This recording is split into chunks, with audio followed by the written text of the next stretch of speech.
नमस्कार सर्वांना, ज्यूज किचनमध्ये आपल्या सर्वांचं पुन्हा एकदा स्वागत आहे. आज रामनवमीच्या सर्वांना हार्दिक शुभेच्छा.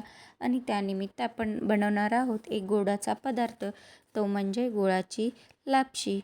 तीही इतकी मस्त मऊसूत तरीही दाणेदार.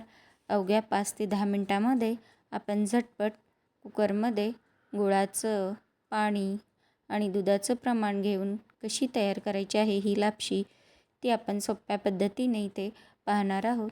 तर त्याच्यासाठी मी घेतलेला आहे हा 1 वाटी मध्यम आकाराचा रवा. तर हा रवा 3 प्रकारामध्ये येतो.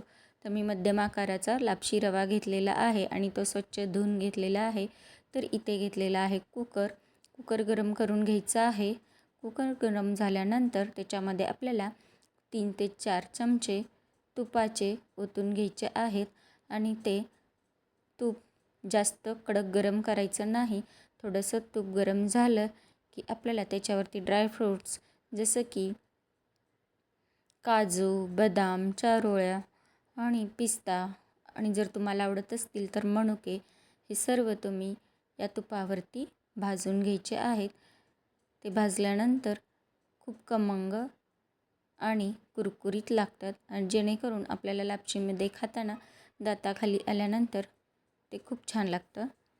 तर बघा, त्यासाठी इथे सर्व हे जिन्नस आपण घालून घेऊन व्यवस्थित मंद आचेवर भाजून घेणार आहोत.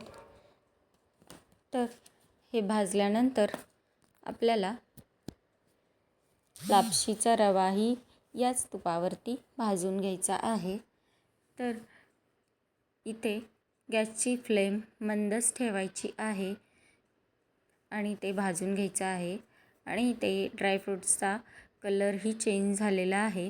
तर एका प्लेटमध्ये काढून घ्यायचं आहे आपल्याला हे सर्व जिन्नस. आणि हे जिन्नस काढल्यानंतर आपण पुढची कृती पाहणार आहोत. तर बघा, इथे एका ठिकाणी एका बाजूला 1 वाटी रव्यासाठी 3 वाटी गरम पाणी करायला ठेवायचे आहे. आणि ते गरम पाणी ह्याच्यामध्ये आपल्याला ओतायचे आहे. तुम्हाला जर दूध आवडत असेल तर तुम्ही 4 वाटी दूध गरम करण्यासाठी ठेवायचं आहे. कारण दूध हे जाडसर असतं, त्याच्यामुळे पाण्यापेक्षा दुधाचं प्रमाण कधीही जास्तच घ्यायचं आहे. आणि हा जो रवा वापरताय तो तुम्ही जुन्या गव्हाचा असेल किंवा तुम्हाला मऊसूत अशी लापशी हवी असेल तर तुम्ही 3 ऐवजी 3.5 वाट्या पाणी घ्यायचं आहे. जेणेकरून मऊसूत अशी लापशी तयार होईल. आणि जुना गहू असेल तर ते पाणी आपलं ॲडजस्ट होऊन जाईल. तर बघा, मंद असं आचेवर हा रवा आपल्याला तुपावरती भाजून घ्यायचा आहे. हे जसं भाजेल तसा मंद असा सुवास घरामध्ये सुटेल आणि ह्या रव्याचा कलरही चेंज होईल. तर हे 5 ते 10 मिनिट लागतील आपल्याला भाजायला. तर इथे गडबड करायची नाही. व्यवस्थित हळूवार असं भाजून घ्यायचं आहे एकसारखं हलवून. आणि ते भाजल्यानंतर त्याचा कलरही चेंज होईल आणि सुवासही दरवेळेल सगळ्या घरभर. तर ह्याच्यामध्ये नंतर आपल्याला तुम्हाला हवं असेल तसं गरम पाणी किंवा दूध ॲड करून घ्यायचं आहे. इथे मी बाजूलाच पाणी गरम करायला ठेवलेलं होतं. तर मी ते आता हे पाणी ॲड करून घेणार आहे. पाणी याच्यामध्ये घालताना थोडंसं हळूवार घालायचं आहे, कारण पाणीही गरम असतं आणि हा रवाही गरम असतो. तर काहीतरी अंगावर वगैरे गरम पाणी उडण्याची शक्यता असते, तर हे जपूनच हाताळायचं आहे. तर बघा, इथे आपण 3 वाट्या पाणी घालून घेणार आहोत.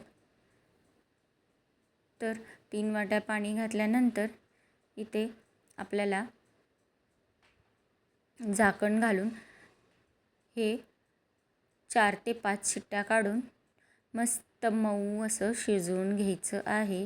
तर इथे घातलेलं आहे आपण पाणी आणि हे सगळं व्यवस्थित मिक्स करून आपल्याला आता या ठिकाणी झाकण घालायचं आहे. तर बघा, इथे जर तुम्हाला थोडंसं आणखी जास्त पाणी हवं असेल तर तुम्ही आणखी अर्धी वाटी पाणी ॲड करू शकता. तर हे सर्व व्यवस्थित मिक्स झाल्यानंतर तुम्हाला इथे झाकण घालून घ्यायचं आहे आणि हे गॅसची फ्लेम तुम्हाला मंद ठेवायची आहे आणि 4 ते 5 शिट्ट्या झाल्यात या ठिकाणी. तर बघा कसं मऊ असं हा रवा शिजलेला आहे. तर थोडंसं हातावरती घेऊन ते चेक करायचं आहे मऊ शिजलेलं आहे का. तुम्हाला या ठिकाणी हे थोडंसं घट्टसर असं वाटत असेल तर तुम्ही आणखी यामध्ये अर्धा वाटी गरम पाणी ॲड करून शिजवून घेऊ शकता. जर तुम्हाला कच्चं वाटत असेल किंवा घट्टसर वाटत असेल तर ते तुम्ही आणखी 1-2 शिट्ट्या करून शिजवून घेऊ शकता.